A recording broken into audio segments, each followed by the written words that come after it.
Thanks for joining us here. We're going to be here till midnight tonight. We've got about 3 hours left, maybe a little more. Maybe we'll go into overdrive if we feel like it and keep going. We're streaming this live on Infowars.com/show. We're also streaming it live on PrisonPlanet.tv. If you're a member there, you can go and check it out. Also, we're streaming live on YouTube on the Alex Jones channel, youtube.com/the Alex Jones channel. Those are all the places you can get this stream live. We sure do appreciate you joining us. And we're about to go to Gerald Celente live, trends forecaster up in Kingston, New York. He's going to be joining us to talk about stuff. His new TrendsJournal just came out. In fact, it was brought to my desk this morning, which gave me the idea, hey, maybe we should get Gerald on to talk about this stuff. And when Greg Abbott comes on, we'll go to him a little bit and let him talk. And but for now, I think we're ready. Let's bring on Gerald Celente. Is he out there? Gerald, can you hear me?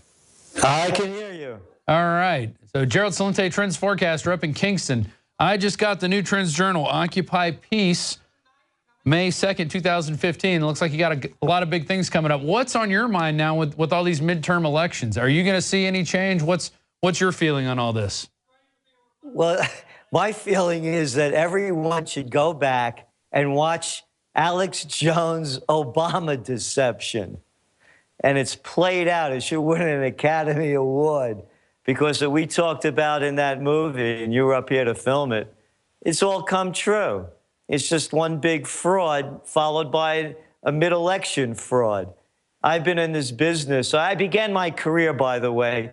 I used to run political campaigns in Westchester County in New York in 1970s. So you've seen the pageantry involved in all this and the pomp and circumstance and the BS that goes along with a campaign.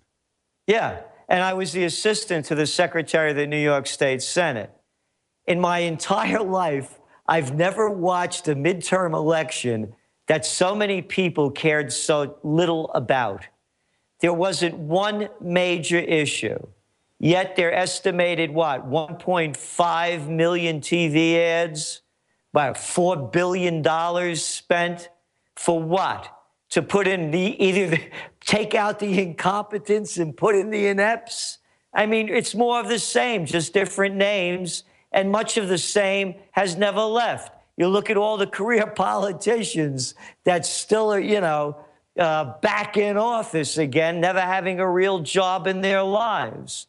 So this is, again, everyone should go back and look at the Obama deception, because it played out exactly like that. Obama's approval rating is at its lowest since he began the charade. The public is turned out and tuned out, and I'm wondering what the numbers are going to be, because as watching the returns coming in all night, I haven't heard many of them. I predict it's going to be a very low voter turnout. So that's really what it is. It's just more of the same, but probably a little worse in some areas. You know, aside from these elections for the incumbents and the challengers that are going on, there are some interesting GMO initiatives, the GMO labeling initiatives out west. There's a few medical marijuana and just legalization of recreational marijuana initiatives going on. Plus, there's also a lot of light rail stuff sprinkled in, stuff that'll take your money and raise your taxes in a heartbeat. A lot of that going on. Are you interested in any of those, or are those trending in your area? Of course I am, but but again, how many states with the GMO? What is it? Just a handful. And the same with the legalization of marijuana. I mean, that's one of the big, shams of all times. My God, this war on drugs that's just kept, throwing people in jail and filling up the prison industrial complex. Again, when you look at this, Rob, when you look at the entire aspect of the campaign, the elections, these are just little pockets. There's nothing really about the economy. There's really nothing about foreign policy. There's really nothing about anything. And so as I look at it, and looking at it as a trend forecaster, here's what I see. I see that if the Republicans come in, there'll be more of a push to war. Not that the Democrats were slowing it down much, but just a little bit more juice into it.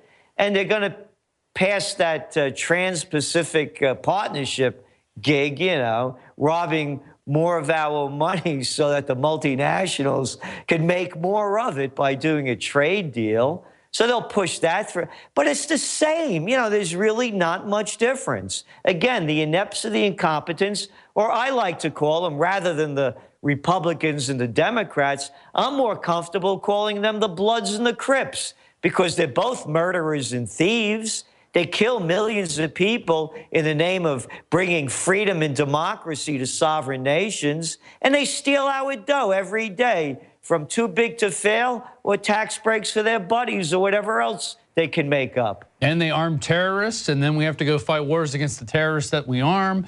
They also ship in the drugs. You can look at Afghanistan. They're having record opium production right now. We're guarding those troops. We're helping them with fertilizer. We're helping them bring their crops to market. And then we're also the black ops stuff, the cocaine flying in from Central America. We're doing all this stuff, and it's our government. And then we're putting people in jail who use the stuff here. It's a great system that they've developed for us. Really amazing. Look at that, $7 billion U.S. campaign. Still doesn't quite hit the $20 billion that that all these agencies are using with the micro purchase credit cards. What do you think of that? $20 billion in 1 year spending on micro purchases is what they call them. Anything less than $3,000. I could use a few micro purchases every now and then. How about you? Oh, yeah, I saw that piece. Again, it's what I said. It's the Bloods and the Crips.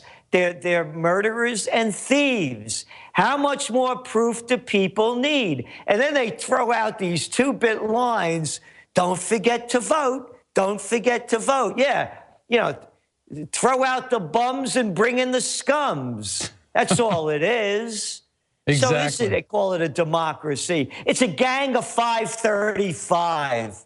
That's all it is. And they don't represent us. They represent the special interests that give them all that dough, like the $4 billion that went into the charade. Again, I've never watched a campaign, a midterm election, where so many people cared so little. The fraud is in front of all of us.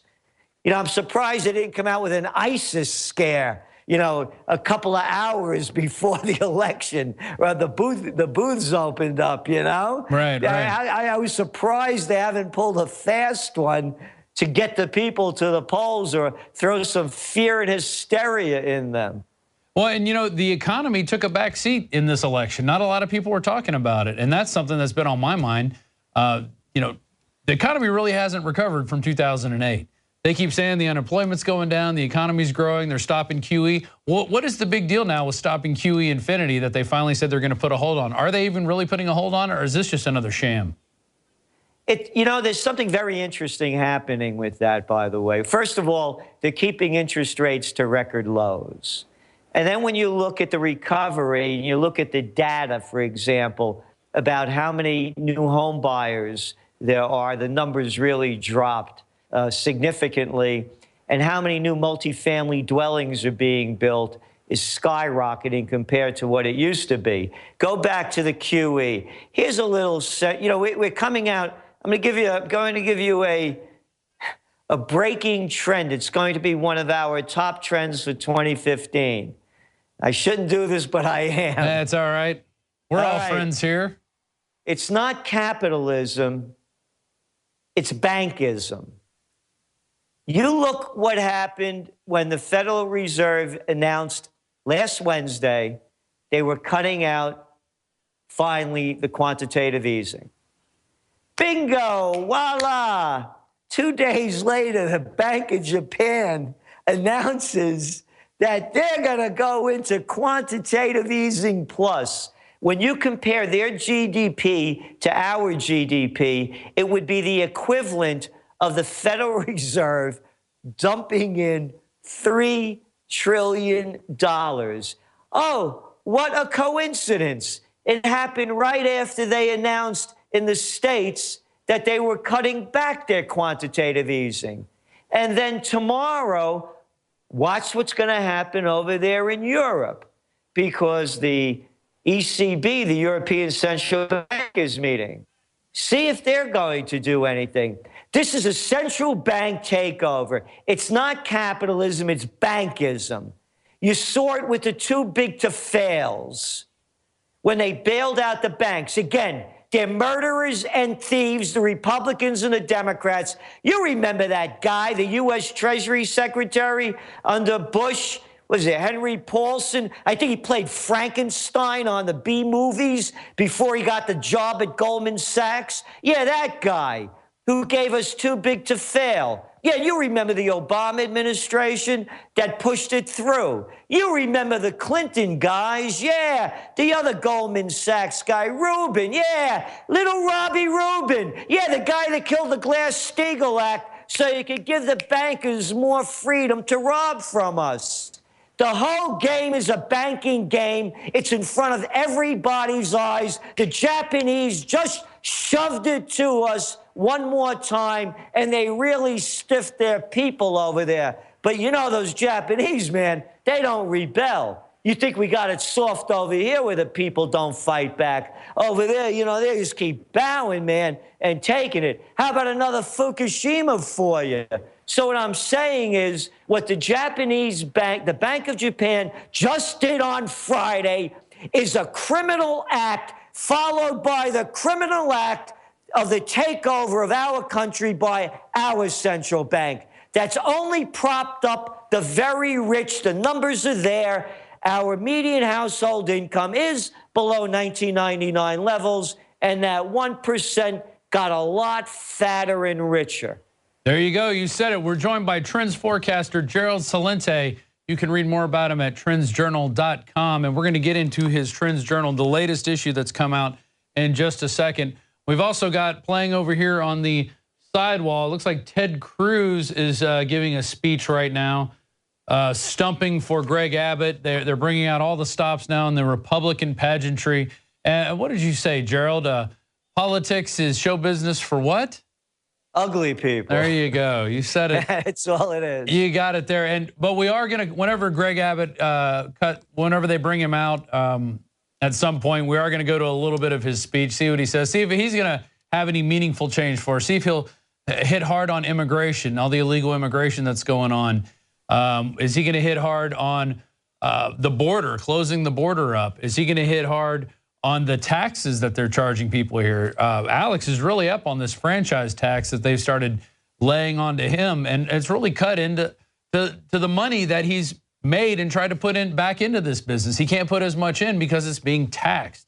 So giant corporations around Texas can be brought in and be given free water, free electricity, no property taxes. That's the way they work it here. It's everything is done for these giant corporations so they can bring more people in and start charging taxes on them. I mean, you've seen the way it works, Gerald. Let's go into your Trends Journal, Occupy Peace, except we've got a lot of war going on here. I've noticed some really interesting things. You're looking back at Iraq. You've got fears, history repeating itself on page 8. It looks like we've kind of failed in Iraq by going in there and destroying it and then not really rebuilding it. You've got your Rally for Peace coming up at the oldest intersection in America, which we've talked about before. I've actually seen this intersection, seen the buildings. It really does exist, and there you are, a picture of you standing there in it. And then at the very end of the Trends Journal, and people can subscribe to this by going to TrendsJournal.com, you've got some history lessons. Look back to see what's ahead. It ain't pretty. No denying what history's trying to teach us. You've got the warrior stage, intellectual stage, merchant stage, and chaos stage, the different stages societies go through as the cycle continues, the cycle of life, basically the way things happen. Where do you want to start in the Trends Journal? Well, you know, let's look at the wars. It's one failure after another. How many more failures do we have to add up? How many more people have to die? How many more of our soldiers have to come home in a situation where they're committing, what, 22 suicides a day, and our veterans aren't taken care of, sending them into these fruitless wars, built on lies, by the way. And when you go, you know, I'm of the Vietnam era.